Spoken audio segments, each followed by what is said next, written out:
Hey there, everybody. Welcome to the channel. I'm Cindy Daychuck with Queen Bee Creations, and today we're doing something for me. We're coming into gardening season. My husband's been putting all of the mulch and things, getting ready for my vegetable garden. That's pretty much the only kind of gardening I like, growing stuff that I'm going to eat. But what I decided was I wanted a fun gardening hat. Now, full disclosure, I got a big head. So a lot of, like the dollar store big wide brim things don't fit. But I managed to thrift this sucker. And it fits. So it'll give me a bit of shade. It's not the sturdiest little guy in the world, but it'll be okay. So what I am going to do is I'm going to pick off a little bit of glue that was hanging out on here to hold these beads in place. I'm going to ditch the beads and then I'm going to paint it. And I'm painting it with Fusion. I'm deliberately using an all-in-one paint. It's going to be a little bit hardier. It's going to help give a little bit more support to this. And because it's me, I'm doing this. Now I'm going to lighten it a bit. I'm going to mix some of it with casement and get it lightened up. So you'll see how much when I come back with it done. But then we're going to do some fun stuff to it. New IOD release stuff, because why not? There's a lot of good stuff in this release. So I'm busy thinking of all the things that I could be doing, and doing something for me came to mind. So there you go. I'll come back once I have the color on or part way so that you can see what it looks like. But we'll kind of go from there. So you can see I still left it nice and bright. This was the color Azure, and I added casement to it. Well, actually, I started with the casement, and you want to do that and then add your color to it slowly to be able to get the shade you wanted. I didn't need it to be really pastel. I still wanted a really vibrant color, but I didn't want it just quite as much. So you can see that I am trying to move my brush, not with a lot of paint, but back and forth to get into kind of all those nooks and crannies. Now, I am not going to mind if some of that tan shows through. I'm okay with that. So I'm not looking for perfect coverage, but goes pretty darn fast. And this is a self-sealing paint, so we'll be able to leave it to dry. I'm probably going to leave it overnight, just because I have other things I got to do in the shop. And then I know it's kind of waiting here ready for me when I get back. Look at the difference that some paint makes on this cute little hat. So, so much more bright and cheerful. You could, we're going to apply transfers. So you could have applied them to just the plain brown wickery looking stuff, but I wanted something a little more cheerful. So what I am looking at doing is pulling some images from the new Fern Fables. And this has got all kinds of beautiful hand-drawn, kind of whimsical, little stylized, folk arty kind of images, which I think are going to be super sweet on this. So I'm going to get some of these cut out and then come back. I want to talk a little bit about applying them onto a surface like this, give you a couple of tips and tricks in order to be able to make your project successful if you take something on like this. So let me just peruse the offerings here and see what I'd like to apply where. So much to choose from. I'm going to bring you in from the side here because it starts getting a little bit involved. Now, if I was to kind of decide to put this bird here, kind of rising up my brim, then you can see immediately I'm working on a curved surface, I'm working on an uneven surface, and I'm working on a surface, you know, when I'm down at the brim, that I have to support. So for something like this, you're going to have your hand underneath it, or you're going to have something, you know, like taking a block here and having it raised up enough that you could be pushing down into it. But you can't just start going to town on it and not risking breaking and cracking that, if that makes sense. So, you know, I could have this like this, but when I get up in here, unless I have a bowl that fits, but you're going to have to be supporting.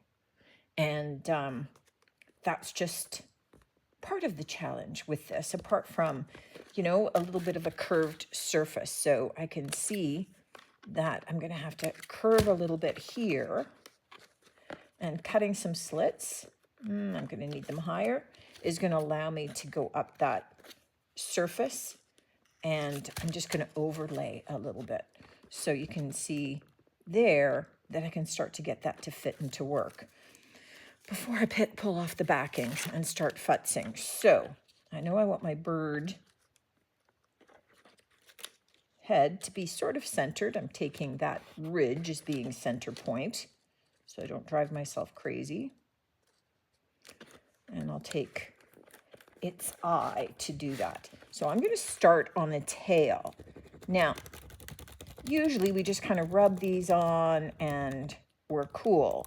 I'm going to rub in multiple directions, and I'm using more the pointed end of the stick because I want it to be able to go down in all of those raised edges. So I'm going to kind of go almost line by line one way, and then line by line the other way. So I've altered now so that you can see that I get that to adhere. And it sticks quite well, but you just don't want any raised air pockets. So that's why we want to go in both directions. So when it comes to here, I'm going to have to kind of not only hold the transfer, but get my fingers up in there too. So it's just a little more work, but I think it's going to be super cute and it's going to be worth it. So I'm thinking that maybe I can get away with, I'm going to go look for something that maybe I can use to support this a little bit, because it's going to be difficult to hold the transfer and get my hand up in there. But I really want to make sure that it's adhering properly. But it's the same process for all of it. And then I really want to get this packed with images, and then we'll be able to, for this, definitely we're going to want to seal it, since I do intend to wear it. Now, once it has all adhered, I really want to go back in and burnish it well. So I'm going to take that backing paper and I'm going to rub it very hard to make sure that it is all adhered onto the surface and that I'm not going to risk it lifting at any point. Again, I have my fingers in the back that are supporting this while I'm doing it. But look how good that looks already. All right, now we're just going to carry on. And I have a bunch of shapes and things that I've cut out. I have more that I can cut out because it's looking like I'm going to be doing a lot, because why not? And I think the beauty of this is that I don't have to have things all in a set order. I can just play with them going every which way, and it'll be fine. So I'm just going to continue on, and then I'll come back to you when this part is done. This is adhering really well, but remember that we used an all-in-one paint. So if you used a chalk style paint to paint the hat, make sure that you seal it before you do this. This is The all-in-one paint has the built-in sealer already, and you can see how well and easily it actually is adhering.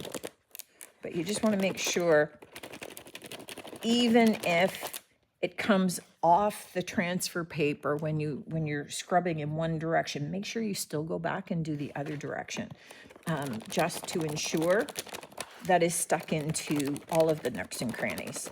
All right, look how cute that is. So now that I've got all of these applied, I want to protect them. And so I am going to use a top coat. For this, I'm using Fusion's Ultra Guard in a flat finish. So it looks wet going on and glossy, but it'll dry somewhat flat, just because I don't need this to be super glossy, but I do want all of those transfers to be finished. Well, sealed, protected. I don't necessarily have to seal the inside though, because I used all-in-one paint. So it's already sealed. I don't have to worry about it. That color's not coming off on my head as I sweat or anything like that. But you could always use an additional sealer on the inside as well as the out, if you would like, just to ensure that there's some additional barrier, some additional protection for the transfers from the underside. But it is as quick and easy as that. We're going to leave it to dry. I'm so excited. Gardening is going to be so much more fun now. All right, this is our finished. It's dry now, so this is our finished hat. I got to tell you, I love the randomness of it. I love having the birds. I've got like a little snail on here, and you know, little florals and things like that. Some butterflies, some kind of moths. It's perfect. And so wearing this outdoors, I can't wear it like this because my head's too big. This is a problem for me with hats. I have to wear it back. There's no up. I'm kind of going, you want it here so that you don't have the sun, but then watch. It slowly starts popping up. I got a big head. Me and Vanna White, I could have shown letters. Well, I wouldn't have looked as good in those dresses. So not a profession for me. Super fun, super quick, easy. This would be, I think this would be a fun thing to be able to do with kids. If wearing hats during the summer is problematic for them, then get them involved in decorating up their own hat, making it up. It might be enough to give them the incentive to keep it on their head. You never know. I'm really bad at wearing hats because I think I have too much hair and it gets really hot. But I'm going to be trialing this. This is my garden look. We'll see how it goes. Let me know what you think of this one, guys. Let me know if you're going to grab maybe a hat from the thrift store or the dollar store and do one up yourself. I did them kind of random here, although I did try to separate out like items and colors just so that it kind of blended a little bit better, fit in small little florals in between. But this Fern Fables is just super cute. It kind of lends itself to this really well. Looking forward to hearing from you. Looking forward to seeing you on the next one. And until then, take care.